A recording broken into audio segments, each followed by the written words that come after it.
ओम नमः शिवाय। राधे राधे। जय श्री कृष्णा। प्रिय भक्तों, आप सभी का आपके अपने YouTube चैनल अंशु भक्ति पर हार्दिक स्वागत है। आज हम श्रवण करेंगे फाल्गुन मास महात्म के आगे की कथा का। नारद जी ने कहा, हे ब्रह्मा, शिव की कृपा से आप सब कुछ जानते हैं। आपने मुझे शिव और पार्वती की अद्भुत कहानियां सुनाई हैं। हे प्रभु, आपके कमल सदृश मुख से शिव की महान कथा सुनकर मैं कभी भी पूर्णतया तृप्त नहीं हो पाता हूँ। मैं आगे भी यही सुनना चाहता हूँ। जैसा कि आपने बताया है, रुद्र शिव का स्वरूप है। वे महान भगवान हैं जिनका निवास कैलाश है। वे पूर्ण संयम वाले योगी है। वे सभी देवों, विष्णु और अन्य लोगों द्वारा प्रसन्न किए जाने के योग्य है। वे सभी अच्छे पुरुषों के अंतिम लक्ष्य है। वे द्वंद्व परस्पर विरोधी से मुक्त है। महान भगवान कभी भी कोई परिवर्तन नहीं करते हैं, फिर भी अपनी दिव्य क्रीड़ाओं में लिप्त रहते हैं। जब विष्णु ने तपस्या की थी, तब उनके अनुरोध पर कुलीन महिला मंगला से विवाह करने के बाद वे पुनः गृहस्थ हो गए। पहले वह दक्ष से और बाद में हिमालय से उत्पन्न हुई थी। वह एक ही शरीर वाली दोनों की पुत्री कैसे हो सकती है? सती कैसे पार्वती बन गई और फिर से शिव को प्राप्त हुई? हे ब्रह्मा, कृपया उनके प्रकरण से संबंधित इन सभी और अन्य बिंदुओं को समझाइए। शिव भक्त देवर्षि के ये वचन सुनकर ब्रह्मा जी प्रसन्न हुए और पुनः बोले। ब्रह्मा जी ने कहा, हे मुनियों में श्रेष्ठ प्रिय, सुनो, मैं तुम्हें वह मंगलमय कथा सुनाता हूँ जिसे सुनकर निसंदेह जीवन कृतार्थ हो जाएगा। पूर्व काल में अपनी पुत्री संध्या को अपने पुत्रों के साथ देखकर मैं कामदेव के बाणों से पीड़ित होकर अत्यंत व्याकुल हो गया था। जब धर्म ने स्मरण किया, तब भगवान रुद्र, जो कि परम पुरुष तथा महान योगी थे, वहां आए और मुझे तथा मेरे पुत्रों को धिक्कार कर अपने धाम को चले गए।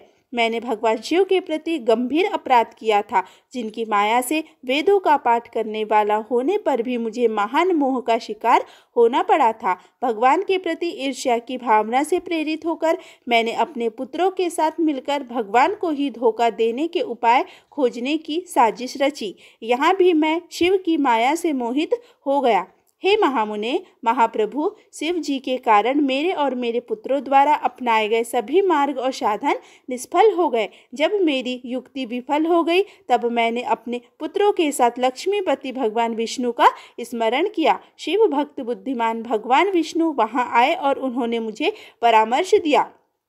शिव के सिद्धांतों को बताने वाले भगवान विष्णु से शिक्षा पाकर मैंने अपनी ईर्ष्या तो त्याग दी, किंतु चूंकि मैं अभी भी मोहग्रस्त था, अतः मैंने अपनी हठ धर्मिता नहीं छोड़ी। मैंने शक्ति की विनम्रतापूर्वक सेवा की और जब भी वह प्रसन्न हुई तो मैंने उसे दक्ष की पत्नी की पुत्री के रूप में बनाया।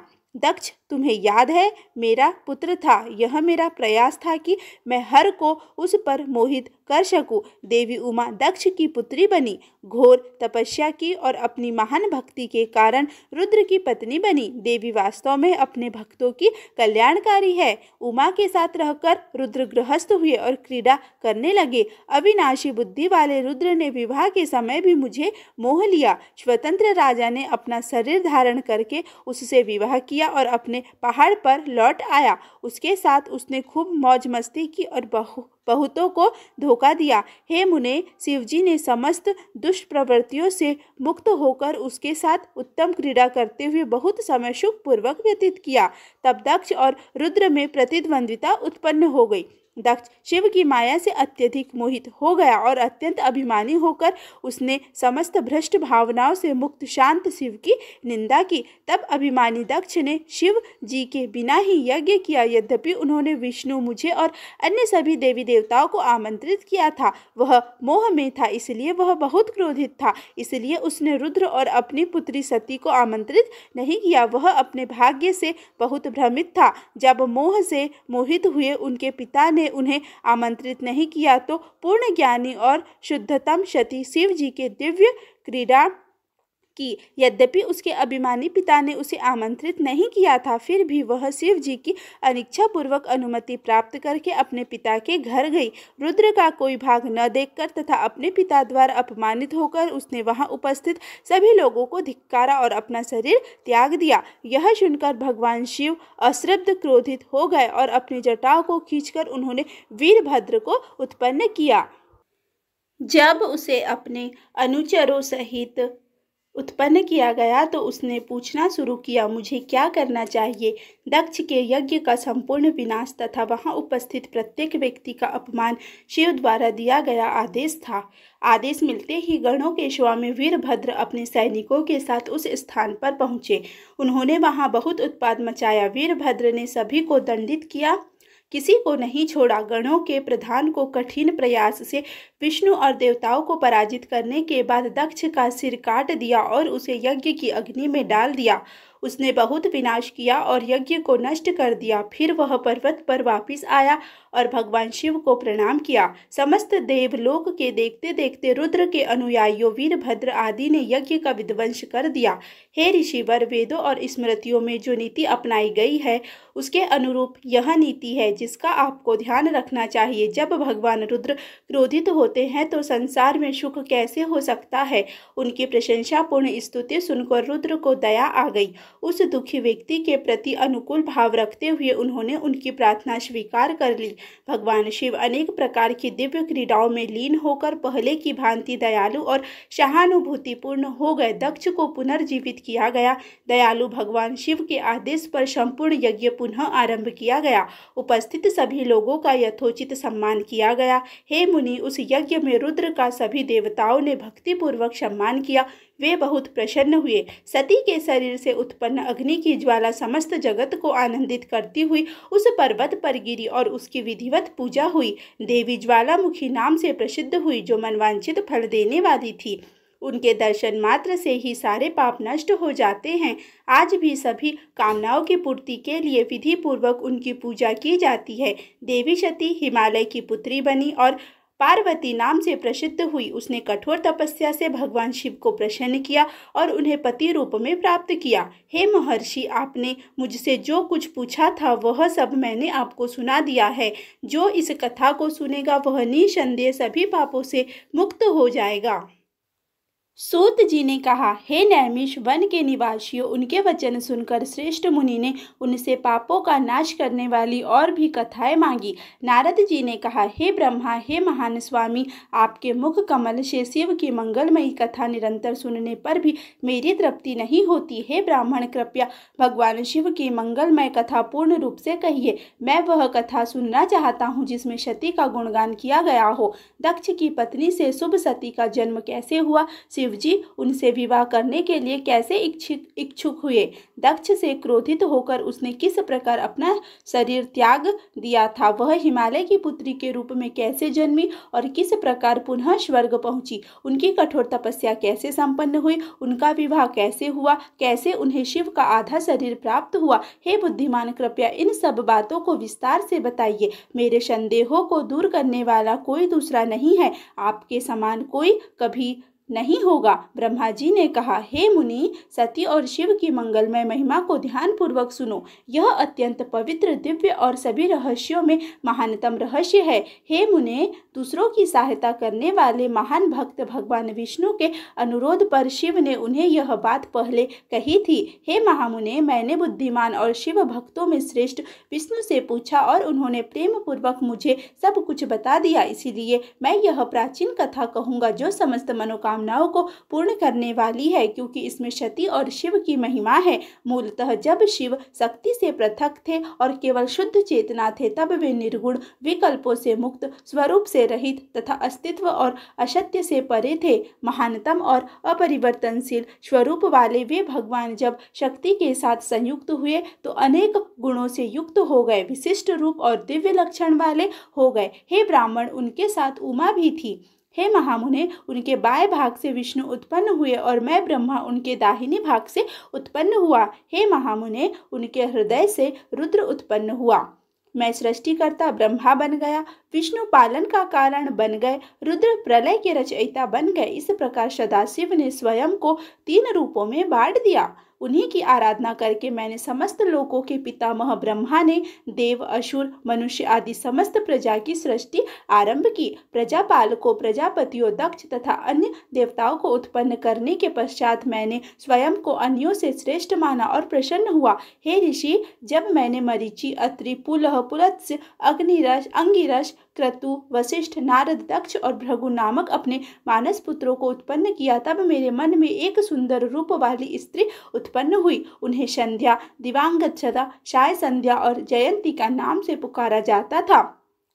वे अत्यंत सुंदर थी और उनकी भौहें इतनी सुंदर थी कि वे मुनियों के मन को मोहित कर लेती थी। न तो मनुष्य लोक में और न ही देवलोक में ऐसी सर्वगुण संपन्न स्त्री थी, न ही तीनों कालों, भूत, वर्तमान और भविष्य में ऐसी कोई स्त्री पाताल लोक में थी। उसे देखकर मैं अनायास ही उठ बैठा। मेरे हृदय में अनेक प्रकार के विचार उठे। दक्ष आदि, प्रजापति, मरीचि आदि मेरे सभी पुत्रों को भी ऐसा ही लगा। हे मुनि श्रेष्ठ, जब मैं ब्रह्मा इस प्रकार विचार कर रहा था, तब एक अद्भुत सुंदर पुरुष मेरी मानसिक रचना के रूप में प्रकट हुआ। उनका रंग सुनहरा था, उनकी छाती मोटी और दृढ़ थी, उनकी नाक अच्छी थी, उनकी जांघ, कूल्हे और पिंडलियां गोल और मोटी थी, उनके बालों की नीली लहरें थी, उनकी भौहें घनी और कांपती हुई थी। उसका चेहरा पूर्णिमा की तरह चमक रहा था, उसकी बालों वाली छाती दरवाजे की तरह चौड़ी थी, वह दिव्य हाथी ऐरावत के समान विशाल था। उसने नीला कपड़ा पहना हुआ था, उसके हाथ, आंखें, चेहरा, पैर और उंगलियां लाल रंग की थी, उसकी कमर पतली थी, उसके दांत अच्छे थे, वह अपने रंग में हाथी की तरह महक रहा था। उसकी आंखें पूर्ण कमल की पंखुड़ियों की तरह थी, वह तंतुओं की तरह सुगंधित था, उसकी गर्दन शंख की तरह थी, उसके पास एक मछली का प्रतीक था, वह लंबा था, उसका वाहन मकर मछली थी, वह एक धनुष और अपने बाणों के लिए 5 फूलों से सुसज्जित था। उसकी प्रेम भरी दृष्टि बहुत आकर्षक थी, क्योंकि वह अपनी आंखों को इधर उधर घुमा रहा था। हे प्रियतम, उसकी सांसें सुगंधित हवा थी, उसके साथ प्रेम की भावना थी। वह पुरुष को देखकर मेरे पुत्र दक्ष आदि आश्चर्यचकित हो गए और उत्सुक एवं जिज्ञासु हो गए। उनका मन तुरंत विकृत और भ्रमित हो गया। प्रेम में मोहित होकर उन्होंने अपना मानसिक साहस खो दिया। मुझे सृष्टिकर्ता और जगत के स्वामी को देखकर उस पुरुष ने नम्रता से कंधे झुकाकर प्रणाम किया और कहा। व्यक्ति ने कहा, हे ब्रह्मा, मुझे क्या कार्य करना है? हे ब्रह्मा, कृपया मुझे कोई ऐसा सम्मानजनक कार्य सौंपिए जो मेरे लिए उपयुक्त हो। हे तीनों लोकों के स्वामी, आप सृष्टिकर्ता है और इसीलिए सभी लोकों के स्वामी हैं।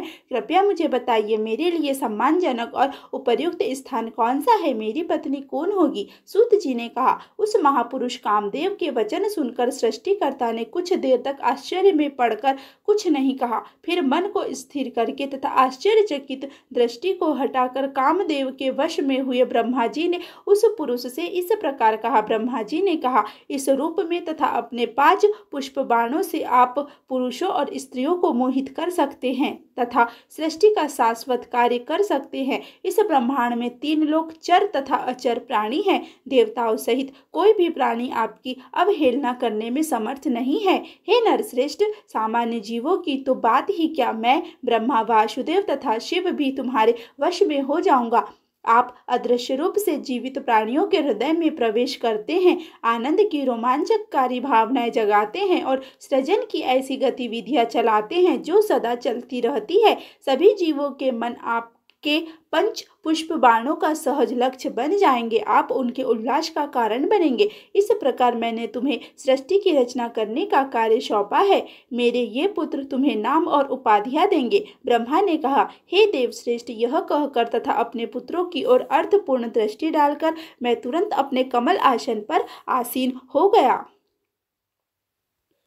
ब्रह्मा जी ने कहा, तब मेरे पुत्रों मरीचि आदि ऋषियों ने जो मेरा मत समझ गए थे उसे उपयुक्त नाम दिए। दक्ष आदि ऋषियों ने मेरा मुख देखकर अन्य बातें समझ ली और उसे योग्य स्थान तथा पत्नी प्रदान की। मेरे पुत्रों मरीचि आदि ब्राह्मणों ने उस पुरुष के लिए उपयुक्त नाम तय किए और इस प्रकार कहा। ऋषियों ने कहा, चूंकि तुमने जन्म के समय से ही हमारे और ब्रह्मा के मन को कष्ट देना आरंभ कर दिया है, इसलिए तुम संसार में मनमथ के नाम से प्रसिद्ध होंगे। तुम अपनी इच्छानुसार कोई भी रूप धारण कर सकोगे। इसीलिए हे मन रूपी देव, तुम काम नाम से भी जाने जाओगे। तुम्हारे समान कोई नहीं है। दूसरों को प्रसन्न करने के कारण तुम मदन कहलाओगे। तुम जन्म से ही अभिमानी थे, इसीलिए तुम दर्पक कहलाओगे और तुम्हारा नाम कंदर्प भी संसार में प्रचलित होगा। सभी देवताओं की सम्मिलित शक्ति तुम्हारी शक्ति के बराबर नहीं होगी, इसीलिए कोई भी पद तुम्हारा ही होगा और तुम सर्वव्यापी भी होंगे। हे नरश्रेष्ठ,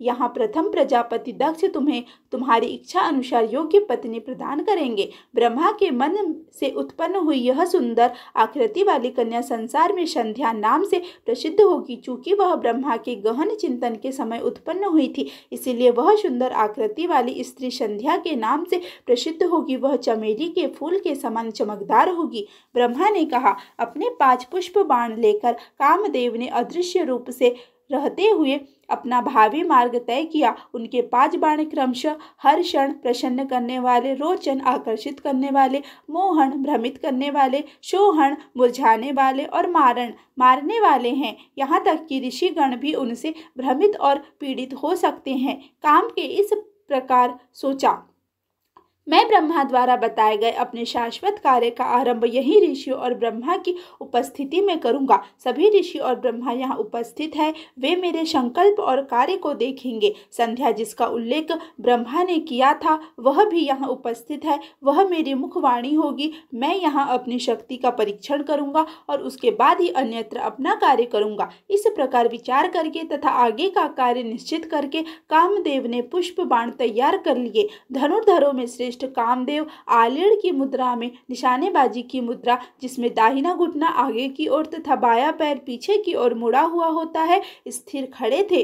उन्होंने अपने धनुष को लगभग गोलाकार में मोड़ा तथा निशाना लगाने के लिए तैयार थे। हे श्रेष्ठ मुनि, जब उन्होंने धनुष को तैयार रखा तो वहां सबको प्रसन्न करने वाली सुगंधित हवाएं बहने लगी। तब उस महामुनि ने ब्रह्मा आदि मानस पुत्रों को अनेक तीखे पुष्प बाणों से मोहित कर लिया। हे ऋषिवर, मैं और ऋषिगण इस प्रकार मोहित हो गए और हमारे मानसिक भावों में बहुत बड़ा परिवर्तन हो गया। हम संध्या को बार बार घूरने लगे। काम वासना हमारे मन को भ्रष्ट कर रही थी, हमारी काम वासना बढ़ रही थी। सचमुच स्त्री वह है जो काम भावनाओं को बढ़ाती है। इस प्रकार हम सभी को पूर्णतया मोहित करके उन्होंने तब तक नहीं रुका जब तक हम सभी ने अपनी इंद्रियों पर नियंत्रण खो नहीं दिया। जब उसे देखते ही मेरे प्राण तत्व विस्थापित हो गए तो मेरे शरीर से 49 पशु प्रवृत्तियां निकल गई। जब कामदेव उसे घूर रहे थे तब उनके बाणों से चोट लगने के कारण उसमें भी सहज भाव प्रकट होने लगे, जैसे तिरछी निगाहें, भावनाओं को छिपाने का दिखावा आदि। इन भावनाओं को प्रचुरता से प्रदर्शित करते हुए स्वाभाविक रूप से सुंदर संध्या मृदु तरंग उत्पन्न करने वाली दिव्य नदी के समान चमक रही थी। हे ऋषिवर, उसे भावात्मक रूप से उत्तेजित देखकर मुझे उससे और भी अधिक प्रेम हो गया। भले ही मैं उसका निर्माता था और मेरा शरीर धार्मिक विशेषताओं से भरा था।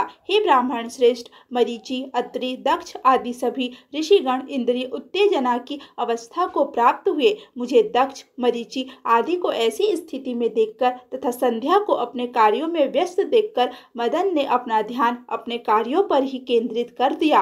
कामदेव ने उचित ही सोचा, ब्रह्मा ने जो कार्य मुझे सौंपा है उसे मैं सरलता से कर सकता हूँ। अपने भाइयों और पिता की पापमय प्रवृत्तियों को देखकर धर्म ने धर्म रक्षक भगवान शिव का स्मरण किया। धर्म के रक्षक शिव का मानसिक ध्यान करते हुए ब्रह्मा के पुत्र धर्म ने दुखी होकर नाना प्रकार की स्तुति की। धर्म ने कहा, हे महादेव, देवों के स्वामी, सद्गुणों के रक्षक, आपको प्रणाम है। हे शिव, आप ही सृष्टि, पालन और संहार के रचयिता है। आप रज, सत्व और तम इन 3 गुणों के कारण सृष्टि के समय ब्रह्मा का, पालन के समय विष्णु का तथा प्रलय के समय रुद्र का रूप धारण करते हैं। फिर भी हे प्रभु, आप निर्गुण हैं। आप तीनों गुणों के प्रभाव से मुक्त शिव है। चौथे स्वरूप है, आप प्रकृति से परे है। आप विभिन्न दिव्य क्रीड़ाओं में निपुण हैं, फिर भी आप निर्गुण हैं और विकृति तथा क्षय से मुक्त है। हे प्रभु, मुझे इस पाप के अथाह सागर से बचाओ। मेरे पिता और मेरे भाई अब मुझ पर पाप करने लगे हैं। ब्रह्मा जी ने कहा। धर्म द्वारा इस प्रकार स्तुति किए जाने पर महाप्रभु शिव जी धर्म की रक्षा के लिए तुरंत वहां आ गए। आकाश में स्थित शिव जी ने कहा। ब्रह्मा, दक्ष तथा अन्य लोगों को ऐसी मानसिक स्थिति में देखा और वे उपहास पूर्वक हंस पड़े। हे मुनियों में श्रेष्ठ, पूर्ण स्वरूपधारी भगवान ने अपने रुक रुक कर होने वाली हंसी के बीच, जिससे सब लज्जित हो रहे थे, ये सांत्वना भरे शब्द कहे। शिव जी ने कहा, हाय हे ब्रह्मा, यह कैसे हुआ कि आप अपनी ही पुत्री को देखकर काम वासना से अभिभूत हो गए। वेदों के मार्ग पर चलने वालों के लिए यह बहुत अनुचित है। बहन भाई की पत्नी और बेटी माता के समान है। समझदार आदमी को कभी भी उनकी ओर घृणा की दृष्टि से नहीं देखना चाहिए। वेद मार्ग का निष्कर्ष आपके मुख में विद्यमान है। हे ब्रह्मा, क्षणिक काम के प्रभाव में आकर आप उसे कैसे भूल गए। हे चतुर्मुख ब्रह्मा, आपका मन सदैव धैर्य पूर्वक जागृत रहेगा। प्रेम क्रीड़ा के लिए आपने इसे कैसे नष्ट कर दिया। ऐसा कैसे हुआ कि आपके मानस पुत्र दक्ष, मरीचि तथा अन्य जो एकांत में योग का अभ्यास करते हैं तथा सदैव अंतर्यामी प्रकाश का दर्शन करते हैं, वे स्त्रियों पर मोहित हो गए हैं। यह कामदेव मूर्ख है, विवेकहीन है, उचित अवसर का ज्ञान नहीं रखता, फिर भी वह अत्यधिक शक्ति से उन्हें कैसे नष्ट देने लगा है। उस मनुष्य की विद्या पर धिक्कार है जिसकी पत्नी उसके मन को स्थिरता और साहस से अत्यधिक विचलित कर उसे चंचल मौज मस्ती में डुबो देती है। ब्रह्मा जी ने कहा। शिव जी के ये वचन सुनकर मुझ जगत के स्वामी को लज्जा के कारण क्षण भर में ही अत्यधिक पसीना आ गया। हे मुनि, यद्यपि अभी भी मेरे मन में कामनापूर्ण संध्या को हड़पने की इच्छा शेष थी, फिर भी मैंने शिव जी के भय से अपने व्याकुल इंद्रियों को रोक लिया। हे श्रेष्ठ ब्राह्मण, मेरे शरीर से गिरे पसीने की बूंदों से वे पितरों का जन्म हुआ जिन्होंने पृथ्वी पर रहते हुए यज्ञ नहीं किया था, जो फूटे हुए काजल के समान चमक रहे थे, जिनके नेत्र कमल के समान थे, जो पुण्यवान तपस्वी थे तथा जो सांसारिक कार्यों से विरक्त थे। हे महर्षि, इनकी संख्या 64,000 थी और घास पर बैठे हुए बहरिशद नामक पितरों की संख्या 86,000 थी। दक्ष के शरीर से गिरी पसीने की बूंदों से एक उत्तम गुणों से उत्पन्न तेजस्वी स्त्री उत्पन्न हुई। वह दुबली पतली काया की थी और उसके कूल्हे सुडौल थे। उसकी कमर सुडौल थी, छोटे छोटे घुंघराले बाल उसे सुशोभित कर रहे थे। वह कोमल शरीर वाली थी और उसके दांत भी सुंदर थे। उसका रंग सुनहरा था, उसका शरीर संपूर्ण था, उसका चेहरा पूर्ण चंद्रमा और इंद्र खिले हुए कमल की तरह चमक रहे थे। उसका नाम रति था। वह ऋषियों को भी मोहित करने में सक्षम थी। क्रतु, वशिष्ठ, पुलत्स और अंगिरस को छोड़कर मरीचि आदि 6 ऋषियों ने अपनी इंद्रियों और कर्मों पर सफलतापूर्वक नियंत्रित कर लिया। हे मुनिश्रेष्ठ, क्रतु आदि चारों के वीर्य भूमि पर गिर गए, जिनसे अन्य प्रकार के पितरों का जन्म हुआ। वे सोमपा, आज्यापा, कालीन और हविष्मंत थे। वे सभी काव्यवाह भी कहलाते हैं। वे उनके पुत्र है। सोमपा क्रतु के पुत्र है, कालीन वशिष्ठ के, आज्यपा पुलत्स के और हविष्मंत अंगिरा के पुत्र है। हे श्रेष्ठ ब्राह्मण, जब अग्निशवात आदि पितरों का जन्म हुआ तो उन्हें पितरों के बीच कव्यवाह, आहुति और भेंट लेने का कार्य सौंपा गया। संध्या जो इस प्रकार पितरों की माता बनी, उसने भी वही प्रयोजन पूरा किया जो उनका था। चूंकि शिव ने उस पर कृपा दृष्टि की थी, इसलिए वह दोषों से मुक्त हो गई और पुण्य कर्मों में लग गई। इस प्रकार समस्त ब्राह्मणों को आशीर्वाद देकर तथा धर्म की रक्षा करके शिव जी अचानक अंतर्ध्यान हो गए। मैं जगत का पितामह शिव जी के वचनों से अपमानित और लज्जित हुआ और मैंने अपना क्रोध कामदेव पर उतारा तथा अपना मुख सिकोड़ कर भौहे सिकुड़ी। हे मुनि, मेरा मुख देखकर तथा मेरा संकेत समझकर कामदेव ने अपने बाण वापस ले लिए। वह शिव से बहुत भयभीत था। हे मुने, जब मैं कमलवत प्रचंड अग्नि के समान अत्यंत क्रोधित हो उठा, जो सब कुछ भस्म कर देना चाहता था, तब मैंने ब्रह्मा जी से कहा, शिव जी के साथ यही छल करके कामदेव शिव जी के नेत्र की अग्नि में भस्म हो जाएंगे और उनका अहंकार नष्ट हो जाएगा। हे श्रेष्ठ ब्राह्मण, मैंने पितरों और पूर्ण संयमी मुनियों की उपस्थिति में कामदेव को इस प्रकार कहा। इस भयंकर श्राप को सुनकर रति का पति भयभीत हो उठा और उसने अपने बाण त्याग दिए। तथा प्रकट हो गया। हे ऋषि, वह मुझसे अर्थात ब्रह्मा से तथा मेरे पुत्र दक्ष और अन्य लोगों से बातें कर रहा था, जबकि पीतर और संध्या वहां खड़े होकर सुन रहे थे। इस प्रकार इस समय तक उसका अहंकार समाप्त हो चुका था। कामदेव ने कहा, हे ब्रह्मा, आपने मुझे इतना भयंकर श्राप क्यों दिया है? हे जगत के स्वामी, मैंने आपके विरुद्ध कोई पाप नहीं किया है, क्योंकि आप न्यायपूर्ण मार्ग पर चलने के लिए प्रसिद्ध है। हे ब्रह्मा, आपने मुझे तो कुछ भी कहा है वह सत्य है। हे ब्रह्मा, आपने मुझे मेरा कार्य सौंपा है, मैंने केवल उसे पूरा किया है, इसीलिए यह शाप उचित नहीं है। मैंने इसके अलावा कुछ भी नहीं किया है। आपने कहा था, हम सभी, मैं विष्णु और शिव आपके बाणों के लक्ष्य है। मैंने केवल आपके कथन की परीक्षा ली थी। हे ब्रह्मा, इस संबंध में मैं दोषी नहीं हूँ। हे ब्रह्मा, मैं निर्दोष हूँ। अतः हे ब्रह्मांड के स्वामी, यह सशर्त शाप अत्यंत भयंकर है। उसके वचन सुनकर ब्रह्मांड के स्वामी ब्रह्मा ने मदन को उत्तर दिया, जो अपने को वश में करके उसे और अधिक दबाने का प्रयत्न कर रहा था। ब्रह्मा ने कहा, मैंने तुम्हें श्राप दिया है क्योंकि तुमने हम पर, इस संध्या पर, जो मेरी पुत्री है और मैं उसका पिता हूँ, निशाना साधा है। परंतु अब मैं क्रोध से मुक्त हूँ। मैं इस अवस्था में मैं तुमसे कहता हूँ, हे काम, किसी भी प्रकार का संदेह मत करो। सुनो, अपना भय त्याग दो, प्रसन्न रहो। हे काम, वह तुम्हें अपनी आंख की अग्नि में भस्म कर देगा, लेकिन उसके बाद वह तुम्हें वैसा ही दूसरा शरीर देगा। जब शिव जी विवाह करेंगे तो वे स्वयं तुम्हें दूसरा शरीर प्रदान करेंगे। कामदेव से इस प्रकार कहकर मैं जगत का पितामह वहां से अंतर्ध्यान हो गया, जबकि मेरे मानस पुत्र ऋषिगण यह सब देख रहे थे। मेरे ये वचन सुनकर कामदेव तथा मेरे मानस पुत्र प्रसन्न हो गए और तुरंत अपने धाम को लौट गए। नारद जी ने कहा, हे ब्रह्मा, हे विष्णु, हे महाबुद्धिमान शिष्य, हे जगत के रचयिता, आपने शिव की दिव्य क्रीड़ाओं के रस से युक्त एक अद्भुत कथा सुनाई है।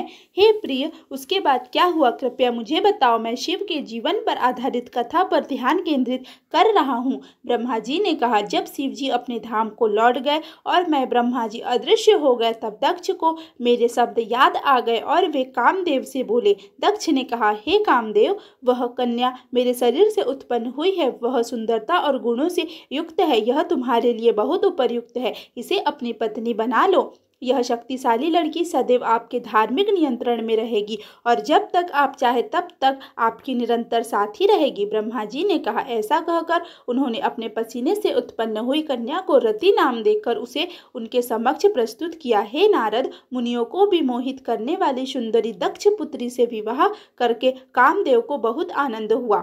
अपनी शुभ पत्नी रति को देखकर कामदेव अपने ही बाणों से घायल हो गए और रमण के आनंद में डूब गए। उसकी पत्नी, जो गौर वर्ण की थी, जिसकी कामपत्ती हुई दृष्टि और हल्के भूरे नेत्र थे, उसके भोग विलासों के प्रति प्रेम के लिए उपयुक्त थी, उसे क्रीड़ा के लिए भरपूर अवसर प्रदान करती थी। उसकी भौहें देखकर कामदेव के मन में संदेह उत्पन्न हुआ। इन दोनों को ब्रह्मा ने मेरे धनुष को तोड़ने के लिए उसमें जोड़ा है। हे ब्राह्मण श्रेष्ठ, उसकी तीव्र गति से घूमती हुई दृष्टि को देखकर भी उसे शीघ्रतापूर्वक मार डालने वाले मेरे बाणों पर विश्वास नहीं रहा। उसकी आंखें सांस की स्वाभाविक मधुर सुगंध को सूंघकर कामदेव ने मलय वायु पर अपना विश्वास त्याग दिया। उसका मुख पूर्ण चंद्रमा के समान तथा सभी विशिष्ट चिन्हों से युक्त देखकर कामदेव उसके मुख तथा चंद्रमा में कोई अंतर नहीं देख सके।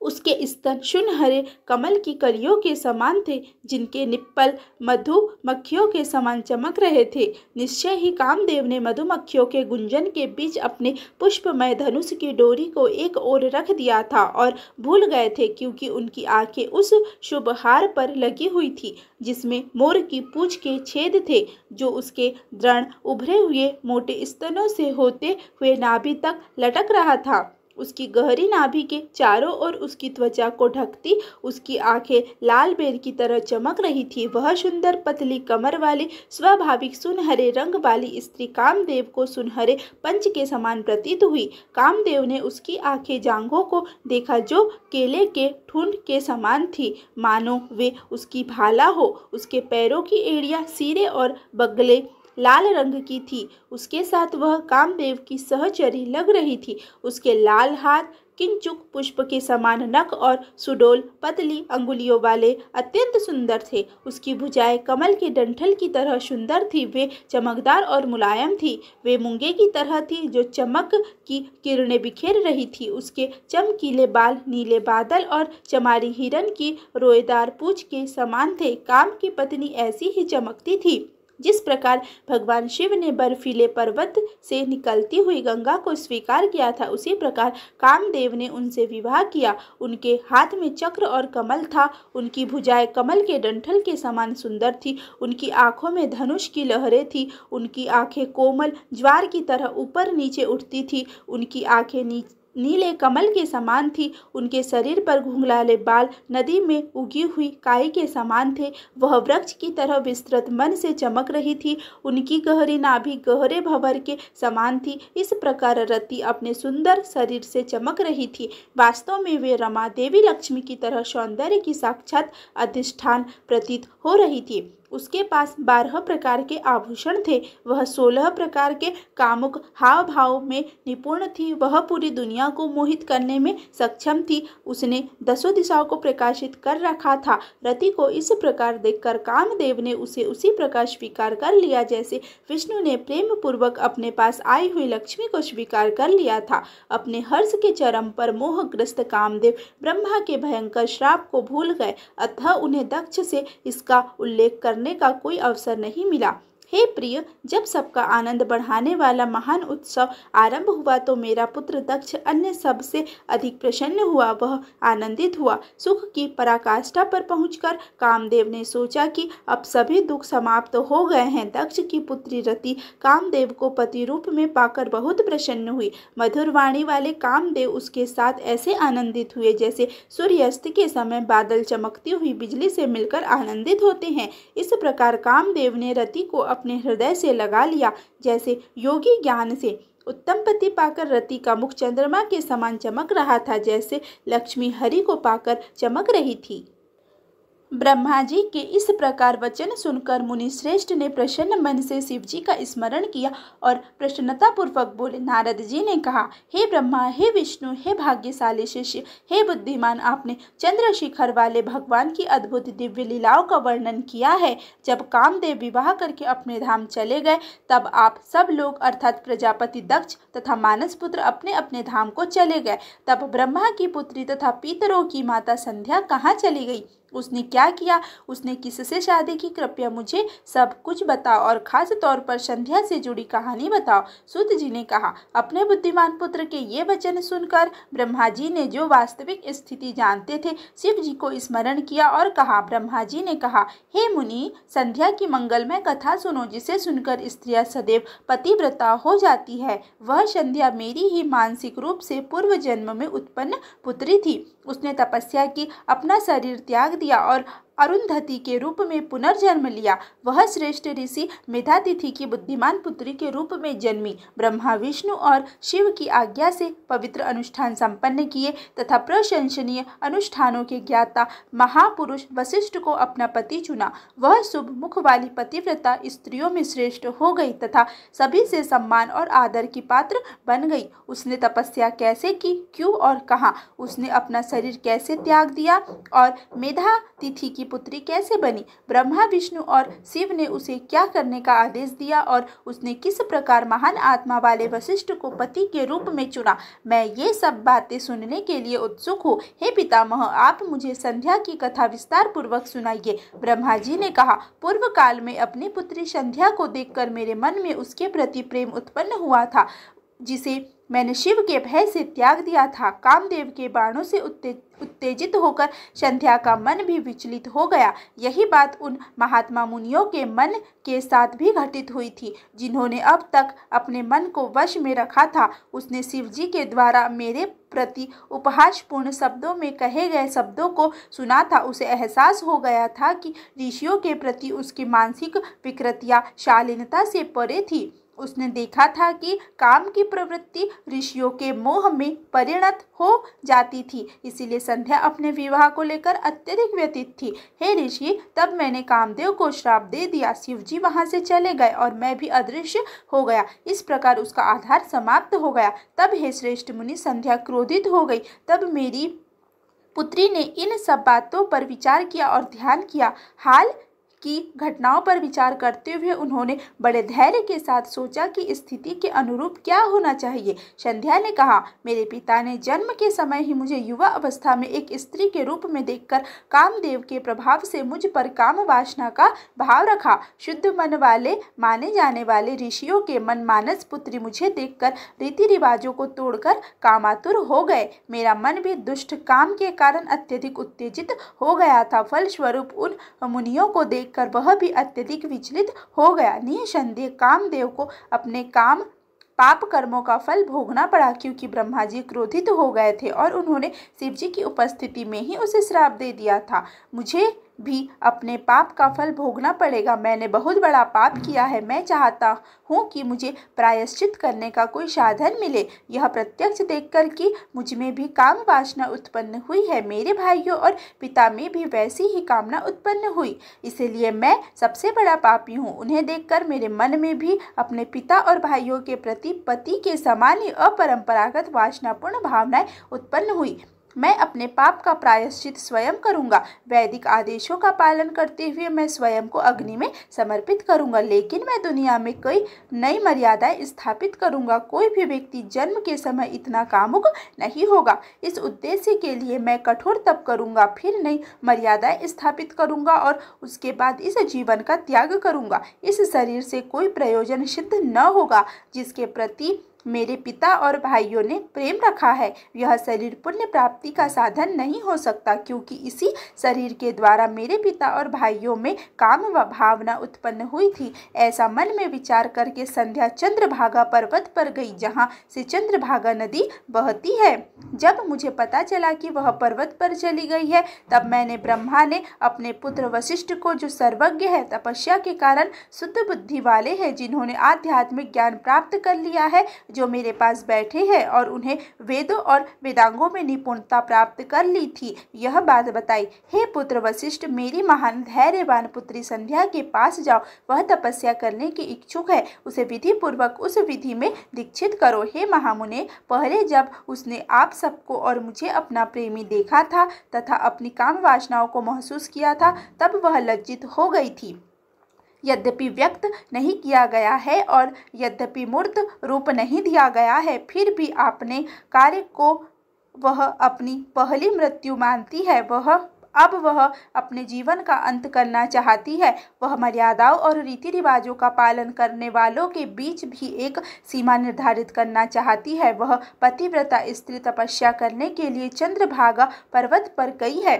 वह तपस्या करने की विधि नहीं जानती। हे प्रिय, देखो, वह तुम्हारे उपदेशों के माध्यम से अपनी इच्छा पूरी करे। हे मुनि, अपना यह रूप त्याग दो, अपना वेश बदलकर उसके पास जाओ, उसकी तपस्या का प्रदर्शन करो। तुम्हें दूसरा रूप धारण करना होगा, कहीं ऐसा न हो कि वह तुम्हारे प्राकृतिक रूप और विशेषताओं को देखकर पहले की तरह लज्जित हो जाए। हे नारद, मैंने दया करके वशिष्ठ को ऐसा आदेश दिया था।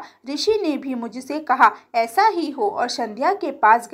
वशिष्ठ ने गणों से भरी हुई मानस झील के समान दिव्य झील देखी। उन्होंने उसके किनारे संध्या को भी देखा। जब वह अपने तट पर बैठी हुई थी, तब वह सुंदर कमलों से परिपूर्ण झील संध्या के समान चंद्रमा के उदय होने तथा तारों के चमकने के समय आकाश के समान प्रतीत हो रही थी। वहां उत्तम भावनाओं से परिपूर्ण उसे देखकर मुनि ने उत्सुकता पूर्वक ब्रह्मलोहित नामक सरोवर की ओर देखा। उस विशाल पर्वत की चोटियों से, जो एक विशाल किले की दीवार के समान प्रतीत होती थी, चंद्रभागा नदी निकलकर दक्षिण समुद्र की ओर बहने लगी। ऋषि ने यह भी देखा, वह नदी चंद्रभागा पर्वत के पश्चिम भाग को तोड़ती है, जैसे हिमालय पर्वत की गंगा और समुद्र की ओर बहती है। चंद्रभागा पर्वत पर ब्रह्मलोहित सरोवर के तट पर संध्या को देखकर वशिष्ठ ने उससे आदर पूर्वक पूछा, वशिष्ठ ने कहा, हे अच्छी महिला, तुम पुरुषों से रहित इस पर्वत पर क्यों आई हो? तुम किसकी बेटी हो? तुम क्या करने का इरादा रखती हो? मैं यह जानना चाहता हूँ कि क्या यह रहस्य नहीं है? पूर्णिमा के समान तुम्हारा चेहरा भाव शून्य और निष्क्रिय कैसे है? महापुरुष वशिष्ठ जी के वचन सुनकर तथा उन्हें अग्नि के समान प्रज्वलित तथा साक्षात ब्रह्मचर्य के समान प्रकाशित देखकर संध्या ने जटाधारी मुनि को प्रणाम किया और उनसे आदर पूर्वक बोली। संध्या ने कहा, हे निर्भय, यह जान लो कि जिस उद्देश्य से मैं इस पर्वत पर आया हूँ वह तुम्हारे दर्शन मात्र से ही पूर्ण हो चुका है अथवा हो जाएगा। हे मुनि, मैं इस पुरुष विहीन पर्वत पर तपस्या करने आई हूँ। मैं ब्रह्मा की पुत्री हूँ और संध्या नाम से विख्यात हूँ। यदि यह उचित हो और आपके लिए असुविधाजनक न हो तो कृपया मुझे निर्देश दें। मैं आपसे यही अपेक्षा करता हूँ। इसमें कोई रहस्य रखने वाली बात नहीं है। मैं तपस्या की विधि जाने बिना ही इस तपस्वी उपवन में आया हूँ। इस चिंता के कारण मैं व्याकुल हूँ और मेरा हृदय काँप रहा है। उसके वचन सुनकर ब्रह्मवेताओं में श्रेष्ठ और प्रत्येक कर्म में पारंगत वशिष्ठ ने आगे कुछ नहीं पूछा। भक्तों पर कृपा करने वाले शिव जी का स्मरण करके उन्होंने उस स्त्री को संबोधित किया जिसने अपने आप को संयमित कर लिया था और जो तपस्या की तैयारी कर रही थी, जो परम तेज है, जो महानतम तप है, जो पूजनीय है। उन शिव का ध्यान करना चाहिए। उस भगवान की पूजा करो जो सभी प्राणियों में सर्वश्रेष्ठ है, सभी लोगों का एकमात्र आदि कारण है तथा जो पुण्य, धन, प्रेम और मोक्ष का प्रमुख कारण है। हे देवी, सभी देवों के स्वामी भगवान शिव की पूजा निम्न मंत्र से करो। इससे तुम्हें अवश्य ही सब कुछ प्राप्त होगा। ओम नमः शंकराय। ओम ओम शिव को नमस्कार। ओम। इस मंत्र से तपस्या व्याप्त हो जाती है। पूरी तपस्या मौन से शुरू होती है। मैं इसे समझाऊंगा, सुनो। स्नान मौन रहकर करना चाहिए। शिव की पूजा मौन रहकर करनी चाहिए। प्रथम और द्वितीय षष्ठ काल दिन का 1/3 भाग बराबर 4 घंटे में केवल जल ही ग्रहण करना चाहिए। तीसरे षष्ठ काल में तुम पूर्ण उपवास करोगे, पानी भी ग्रहण नहीं करोगे। यह तपस्या के समापन तक जारी रहेगा। प्रत्येक षष्ठ काल के अंत में अनुष्ठान संपन्न किए जाएंगे। इसे मौन तपस्या कहते हैं। इसमें ब्रह्मचर्य जीवन के सभी लाभ मिलते हैं। हे देवी, इससे सभी मनोकामनाएं पूरी होती है। सच है, यह बिल्कुल सच है। हे देवी, तुम मन में ऐसा विचार करके शिव जी का ध्यान करो। यदि वे प्रसन्न होंगे तो शीघ्र ही तुम्हें तुम्हारी सभी इच्छाएं पूरी कर देंगे। तब वशिष्ठ ने बैठकर संध्या को तप की विधि बताई। इसके बाद ऋषि वहां से अदृश्य हो गए।